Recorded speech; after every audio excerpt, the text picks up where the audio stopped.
A nation in perpetual war, where terrorism is exploited by the state and media controlled by a select few, and everything we do, say, watch and read is being monitored, captured, and retained by an authoritarian government.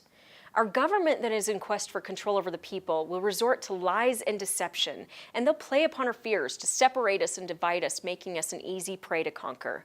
We're not talking about the book by 1984 by George Orwell. We're talking about our benevolent federal government. Is this thing even on? Is anyone even listening? What the hell will it take you to wake you the hell up? People, Fast and Furious sold guns to drug cartels, causing the deaths of innocent people both in the United States and Mexico. In Benghazi, men and women were placed in hostile countries, then abandoned in their time of need, costing 4 American citizens their lives. American groups are being targeted for nothing more than their political persuasion. A total surveillance society has been established, monitoring every aspect of our lives. There are cover-ups and coercions in organization after organization. These events have 2 things in common. These egregious acts are and were being perpetrated by our federal government, and they are all against the constitutional principles that are defined by our founding fathers. These are just a few of the bombshell scandals that have been dropped into our lives over the past few weeks, and we still believe we're free. If any of this were national news stories, any happening in any other country, we would be saying, what a criminal government. They should be held accountable. But this isn't happening in China or Russia or even the Middle East. This is happening in the United States of America. We're talking about, the land of the free. The slogan's changed to the land of the deceived. As a mom, I have to say, I'm ticked off. If we were only destroying the quality of our own lives and our own financial futures, I'd say, hey, we reap what we sow. But it's not just us.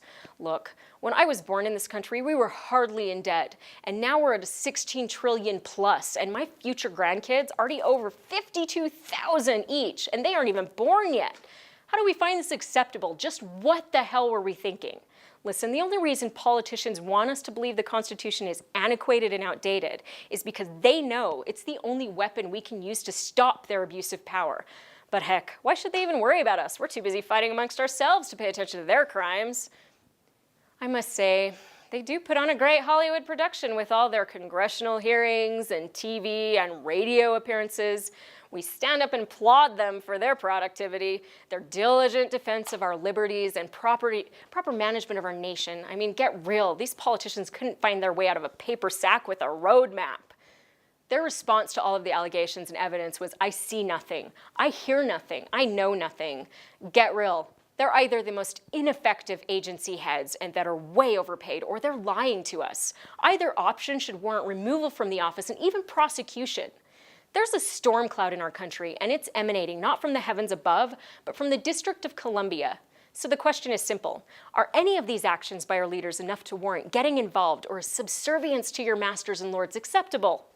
They sure hope you enjoy the chains of servitude. I get it. Life happens and you're busy. So am I. But if we don't stand up for our rights, our liberties, who will? When will you get involved, and when is it too late?